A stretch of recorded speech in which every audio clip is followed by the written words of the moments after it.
بسم اللہ الرحمن الرحیم۔ آخر حضرت عائشہ حضور صلی اللہ علیہ وسلم سے کتنی محبت کرتی تھیں۔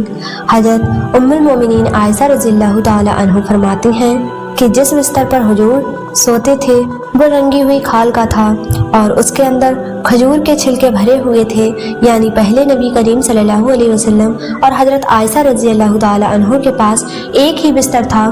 علماء اکرام اس کی دلیل کے طور پر وہ حدیث بیان کرتے ہیں کہ جب حضرت عائشہ رضی اللہ تعالی عنہ سے پوچھا گیا کہ آپ کو جب حیض آ جاتا تھا تو کیا حضور صلی اللہ علیہ وسلم آپ کو اپنے ساتھ سلاتے تھے، تو آپ نے جواب دیا کہ ہاں، جب میں اپنے اوپر چادر لپیٹ لیتی تھی ان دنوں ہمارے پاس صرف ایک ہی بستر ہوتا تھا۔ جب اللہ نے مجھے دوسرا بستر عطا کیا تو میں حضور صلی اللہ علیہ وسلم سے الگ ہو جاتی تھی۔ پھر کچھ وقت گزرنے کے بعد حضرت عائشہ رضی اللہ تعالی عنہ نے اپنے گھر میں اور تکیے بھی بنا لیے تھے۔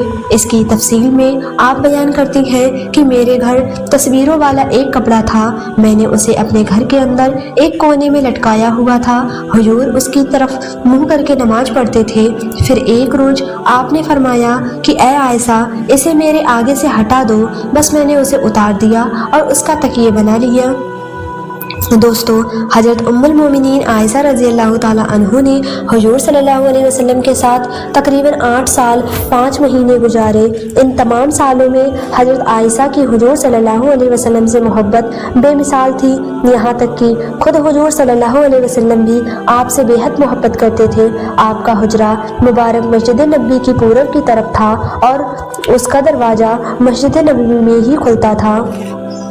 اس طرح مسجد نبوی ان کے گھر کا صحن بن گئی تھی۔ کمرے کی چوڑائی 6 یا 7 فٹ تھی، جس کی دیواریں پتھروں سے بنائی گئی تھیں اور اس کی چھت کھجور کی ٹہنیوں سے بنی ہوئی تھی۔ چھت اتنی چھوٹی تھی کہ جو بھی کھڑا ہوتا اس کا سر چھت کو چھو لیتا۔ بارش سے بچاؤ کے لیے بالوں سے بنے کچے مسالے سے اسے ڈھانپ دیا گیا تھا۔ مسجد کے دروازوں کا ایک ہی طاق تھا جو ساگوان کی لکڑی کا بنا ہوا تھا۔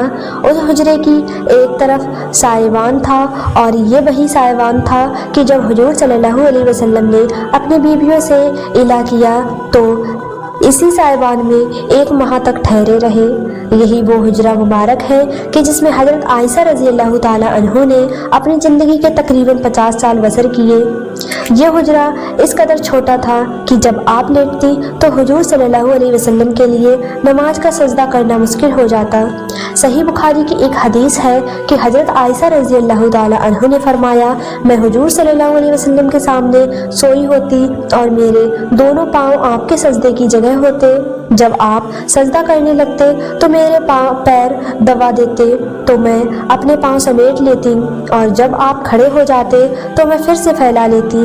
وہ فرماتی ہیں کہ اس زمانے میں گھروں میں چراغ نہیں ہوتے تھے، مطلب حضرت عائشہ نے حضور کے ساتھ حجرے مبارک میں وہ دن بھی دیکھے جب آپ کے پاس چراغ تک نہیں ہوا کرتا تھا۔ اسی بارے میں ایک روایت امام احمد رحمۃ اللہ نے نقل کی ہے کہ ایک رات حضرت ابو بکر صدیق رضی اللہ تعالی عنہ نے حضور صلی اللہ علیہ وسلم کے پاس بکری کا کچھ گوشت بھیجا۔ حضرت عائشہ رضی اللہ تعالیٰ عنہ نے اسے پکڑا اور رسول اللہ نے اسے کاٹا۔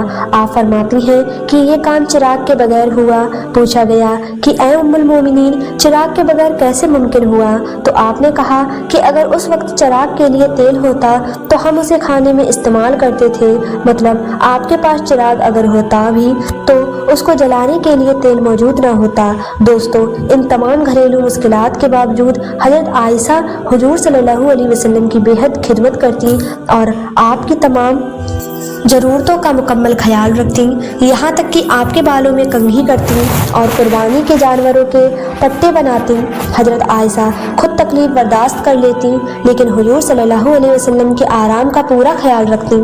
اس کی سب سے اچھی مثال خیبر سے واپسی کے دوران اس رات کی ہے کہ جب حضرت عائشہ رضی اللہ تعالی عنہ کا ہار کھو گیا تھا۔ لشکر والے ان کا ہار تلاش کرنے کی وجہ سے وقت پر نہ نکل سکے اور حضور آپ کی ران پر سر مبارک رکھ کر سو گئے۔